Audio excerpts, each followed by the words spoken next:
mais vulneráveis ao calor. Atualmente morrem 8 vezes mais pessoas devido ao frio do que ao calor, mas até ao final de 2100 o cenário está previsto inverter-se. Das mais de 40 mil mortes pelo calor excessivo, pode passar para perto de 130 mil. As conclusões são de um estudo de uma revista de saúde inglesa publicada esta quarta-feira.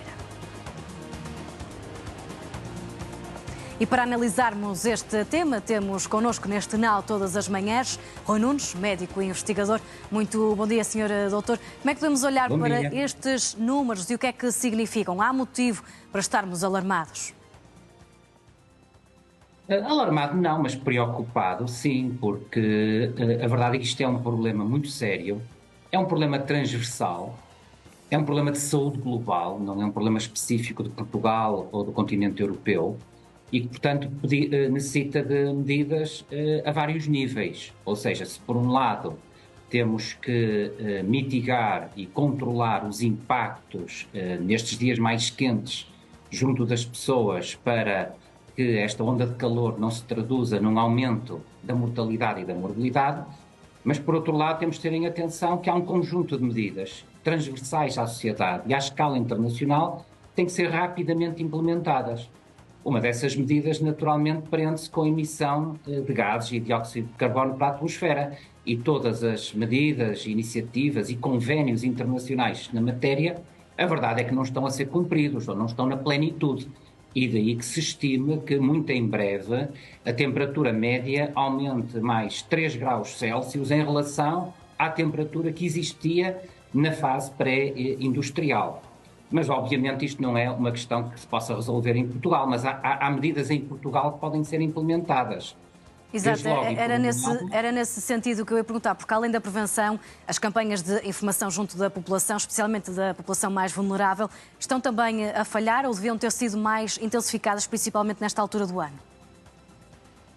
Eu creio que deveria ter sido intensificado nesta altura do ano um conjunto de medidas. Uma delas, e prioritária, é aumentar os níveis de literacia da população nesta matéria, porque, como se compreende, com este aumento da temperatura, não se trata apenas de um aumento da temperatura e, portanto, das consequências diretas do calor ou de uma mortalidade direta por este aumento do calor, mas depois há um conjunto de doenças e de situações indiretas que têm também um enorme impacto. Veja-se, por exemplo, os incêndios. Os incêndios não acontecem e estão a surgir muito reiteradamente no nosso país por obra do acaso, é também pelo aumento do calor e da temperatura.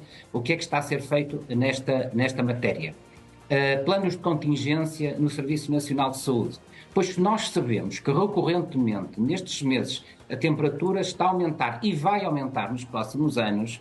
Vamos deixar os planos de contingência do calor e do aumento da temperatura para o mês anterior? Por que é que não se começa a estrategicamente planear o Serviço Nacional de Saúde com 6 meses, um ano de antecedência? E passam os governos e não conseguimos ultrapassar esta questão.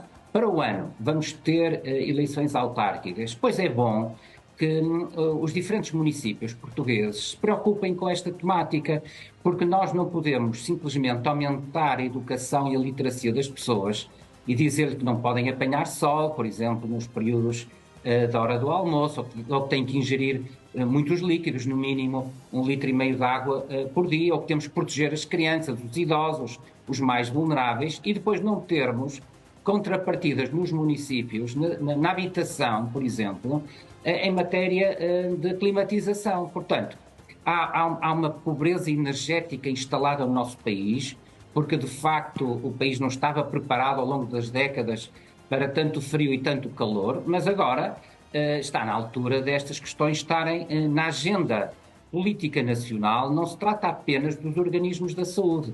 Não basta a Direção-Geral da Saúde e muito bem alertar os portugueses e portuguesas de um conjunto de medidas que têm que ser tomadas por cada um de nós individualmente e pelas famílias. Tem que haver uma visão concertada, transversal na sociedade, nos mais diferentes domínios, por exemplo, propondo a criação de cidades sustentáveis, cidades inteligentes, cidades onde vive a maior parte da população portuguesa, cidades que estejam preparadas para estas ondas de calor, porque só uma readaptação do Serviço Nacional de Saúde também não vai resolver o problema. Vai resolver os problemas de saúde que surgem no fim da linha. Mas a ideia central era prevenir algo que nós sabemos se vai intensificar ao longo dos próximos anos. Doutor Rui Nunes, muito obrigada pela sua presença e por Obrigado, todos os esclarecimentos neste Now Todas as Manhãs.